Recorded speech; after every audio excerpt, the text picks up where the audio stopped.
Hey guys, real quick, only 40% of our viewers are actually subscribed, so let's change that right now. Hit that subscribe button right below. I want to put a pin in the Jets for a minute. There's a whole discussion around them because they also traded Quinnen Williams. They did. To the Dallas Cowboys for a 2026 second rounder, so that's next year, second round, and a 2027 first rounder. Jerry dealing. Which, by the way, the 2027 first rounder, remember, the Cowboys have the Packers first rounders the next 2 years. Yep. This agreement, it's not the Packers or the Cowboys 2027 first rounder. It's whichever one is better is the way they've From the Jets' perspective. For the Jets. Yeah. So whichever one's higher. So they're in 2027 or 26 season, the Jets are rooting against the Cowboys and the Packers, and whoever has the higher first-round pick, it goes to the Jets, which I think is a shrewd move. Oh, of course. From New York, yeah. Right? And then Mozzie Smith also going from Dallas to New York. So again, same idea with that. Like, Mozzie Smith has been a disaster so far in the NFL. But a lot of people really liked him at draft time. And in particular in Dallas, it made no sense the way they deployed him initially. You have like a heavy, big, run-stuffing specialist. And they were like, you know what? I want you under 300 pounds rushing the passer. Like, what? How does that make any sense? And then, strangely, he didn't work out with that. But like completely kick the tires, see if you can get him back to his natural playing weight and see if he can actually anchor against the run. Maybe he won't. Maybe he just stinks. But 100% in for those types of throw-ins. From Dallas's perspective, we know that they've had issues, terrible issues on defense. In the past, it's just been about the run game. This year, the pass coverage is awful. Run game, it's still not good necessarily. The run game is now just problematic. The pass defense is, abysmal. Historically bad. Yeah. However, when you add a Quinnen Williams to the mix here, at least in the short term for Dallas, add him to Kenny Clark, Osa Odigizua, the breakout we're seeing from second rounder Donovan Ezeraku. You have Dante Fowler up there. You've got a lot of bodies on that defensive line who are at least, decent. I feel like it could make a difference in the short term for Dallas. But in the long term too. It should. Like, Quinnen Williams is a really, really good defensive tackle. At his best, there's a case that he's the best defensive tackle in the NFL. He hasn't been there consistently. He hasn't put together the kind of run that Chris Jones has put together, say, to be that kind of guy. But at his best, he's in that category. So bringing him into a defense that, has got a couple of positive pieces up front, or at least guys that are starting to emerge, or, maybe could be part of a really good defensive front. Yeah, that's fine. But it doesn't, it's hard to string this together as one sequence and be like, this is really good joined up thinking. Like, this is positive, construction of a roster. It just feels like, and I'm torn on this, conflicted, because on the one hand, you shouldn't let prior mistakes, dictate future strategy or direction, right? Like, just because you screwed something up before doesn't mean you should double down and be like, well, it looks silly if I then do this thing, right? You shouldn't be held captive by things you've already screwed up. But it is hard not to just string out all these trades for Dallas and be like, well, the net of this is probably getting worse. Here's the net if you want to hear it. If you want to combine this with the Micah Parsons trade. Right. Dallas, since August, has traded Micah Parsons and a second-round pick, and Mozzie Smith, for Quinnen Williams, Kenny Clark, and a first-round pick. Right. Because they traded, exchange, one of those first-round picks that came in from Green Bay has gone out. Now, and again, that second part of it, it's whichever is the higher of the 2027 first-round picks. So Dallas still has 2 first-rounders next year. They have no second-rounder now. And then they have a first-round pick in 2027, but it's the lower of their pick and the Packers pick. Now, I struggle to see that as a clear net positive. Now, if you add the money into it, knowing that, hey, Parsons is going to make the $45+ million a year, Quinnen's under contract through 2027, making 25, 26, 27 next year, whatever it is, probably be up for a new contract. He'll be 30 years old next year, probably have to pay him. So there's certainly a financial component where theoretically not paying Micah Parsons saves you $20 to $30 million over the next couple of years. So if you want to add that in, that's a fair way of looking at it. But you also have to you have to adjust that number because the only reason Micah Parsons' deal is what it is because Dallas screwed around for so long that they gave him all the leverage, right? It depends how far back you want to go Exactly. and say, well, the other alternative is signing him early the way everyone else does. We gave Micah Parsons $35 million, and he's under contract for the next 4 years. Like you're telling me you couldn't get Micah signed to the Myles Garrett contract like a year ago. $40 million. So you could have Parsons for $40 million. I mean, it's like three different scenarios, right? You have Parsons for $40 over the next few years. You have 2 first-round picks that you got for Micah Parsons, 2 extra firsts, or you have Quinnen Williams and 1 first-rounder. Yeah. I mean, that's the oversimplified version, I guess. Exactly. So it's tough to look at this and say, like, this is coherent strategy from the Dallas Cowboys here. I think this is what Jerry Jones does, though. He just flies by the seat of his pants and does whatever he thinks works at the time. And I guess it's doing a solid job of rescuing a pretty terrible outcome thus far. Up until now, trading away Micah Parsons had been a complete and total disaster. Like, Parsons is one of the best defensive players in the NFL. If anything, looks even better in Green Bay than he did in Dallas because they're moving him around even more, deploying him inside, wrecking interior players and getting that interior pressure as well. Meanwhile, the addition of Kenny Clark has slightly shored up the run game at the exclusion of having any pass rush whatsoever, and you have a historically terrible pass defense. So from that perspective, like, this couldn't have gone much worse from Dallas.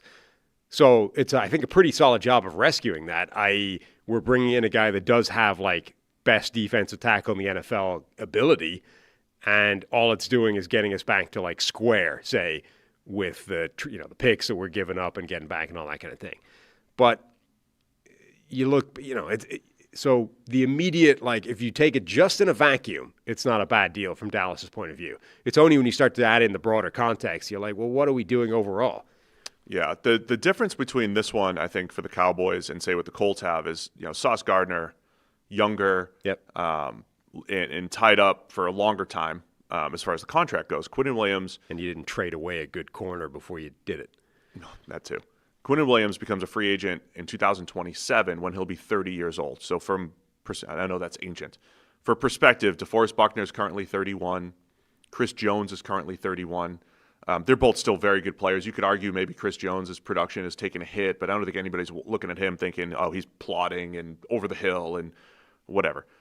So you probably have to give Quinnen Williams a new contract. You don't have to, but, I mean, you're probably going to want to when he's 30, pay a couple more years of him. But you're at least getting an impact player on the defensive line. And like I said, when you add him to the mix to what the Cowboys have, it's pretty good. And he is an excellent run stopper, disruptive. Quinnen, he can rush the passer. Digizua can rush the passer. Ezeraku. They got Clowney there right now. I mean, it's a I don't know if they're going to make a run here in the second half, but one player, I think, can make an impact for them. Sure, Deron Bland's got to stop falling over on slants. Like, they got to cover better on the back end. But they do have the potential to be more disruptive. They've been more disruptive on the defensive line in the last few weeks as well. And this is the so best. It's an interesting short-term move for the Cowboys. Plus, you do have Quinnen for the next couple of years here. And it's now the best interior on the defensive line they've had in years. Right. And that should help guys like Donovan Ezeraku continue his development. He's shown some really nice signs the last few weeks. He was a guy that I thought could have had a case for being like the second best pure pass rusher in this draft. He's starting to show some signs of that recently. If you now make his life a little bit easier by having Quinnen Williams on the interior. And Williams also, he's been really good against the run this year.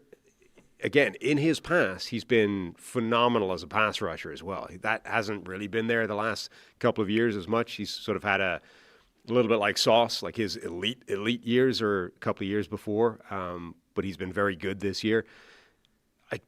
It should make them better both short and medium term. It's just the problem with this move from Dallas' perspective is not now in isolation. It's broader picture. Let me ask you this. Let's just go back to the point where, okay, we already screwed up where the Cowboys were Jerry. Yeah. We've already screwed up the Micah. We're Jerry. We already made a balls of public relations, private relations. We've already screwed that up.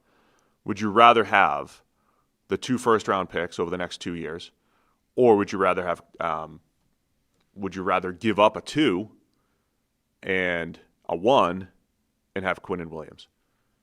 So the question is, would you rather have no second round pick, and you have Quinnen Williams and a 1, or just 2 1s and you keep your second?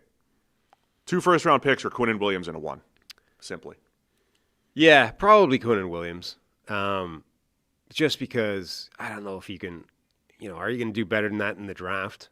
And it's not like this is a team that is, really young, has the runway. Like, you've got Dak Prescott there on money. You need to be good kind of soon. Can you take the risk of screwing up 2 first-round picks?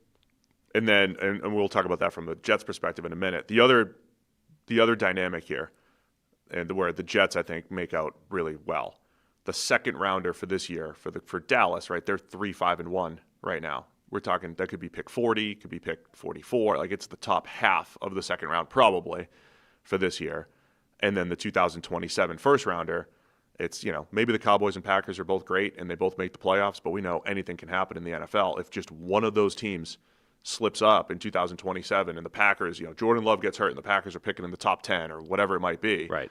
You might have a top 10 pick in 2027. So there's a point where Dallas could look at this and say, boy, those 2 draft picks we gave up are pretty close to the 2 Parsons picks, right? Yeah. And again, one of them is the Parsons pick, and they gave up the worst one. So we might look back at this in 3 years and say the Quinnen Williams second rounder was, say, pick 40, and the Packers pick that we got is like 28. So it's not that far apart. And then in 2027, I think it's like one of those could be really high because of whatever happens with Dallas or Green Bay. It could look really bad in a couple of years when you go back retrospectively. The biggest issue for Dallas, I think, is the contract part of it. Like, remember, teams don't just trade for players; you trade for contracts, and that's the issue here. Is that Quinnen Williams has been on his contract for a while. It's not as good or as clean as the Sauce Gardner part of it from the Colts' perspective. He's already been on that contract for a chunk. Pretty quickly, he's going to be looking for a new deal, and that's part of why the Jets were willing to get rid of him at this point. Yeah, Quinnen Williams is a great player, but fairly soon he's going to be looking for more money. And for the team like the Jets, who are in a complete rebuild right now, do you want to be paying him even more money at his age at that point? No, cash in now when a team like Dallas is willing to offer you the picks. So they're going to have to pay him more money. That might mean, and it might have meant this anyway, like the Kenny Clark thing, part of the reason Green Bay was willing to part with him is because he was going to come looking for more money. So all of a sudden, this defensive tackle duo that's like the best you've had for years, both parts of it are going to be wanting to get more money. You might only have Kenny Clark for this year and then be moving on from him to give Quinnen Williams more money. You're committing yourself to an absolute boatload of cash, which was the reason you didn't want to have Micah Parsons around in the first place again. So it's like there's just no coherent thought to any of this or Dallas. It's like, what? What do you mean? Like every time they do something, it's like they're surprised by the consequences of the move that they've made already. Like, yeah, let's string out the Micah Parsons thing for a while. What do you mean he wants $45 million a year? That's crazy. And this is what's going to happen here with the Quinnen Williams thing. Like we just traded for an elite defensive tackle. What do you mean he wants more money? Like, I don't know. Hopefully they maybe tack on an extra year or 2 ahead of time so they don't get crushed again. Thanks for watching all the way to the end of the video. Check the Mic is live Monday, Wednesday, and Thursday, so be sure to hit subscribe so you don't miss a video. You heard the man. Subscribe.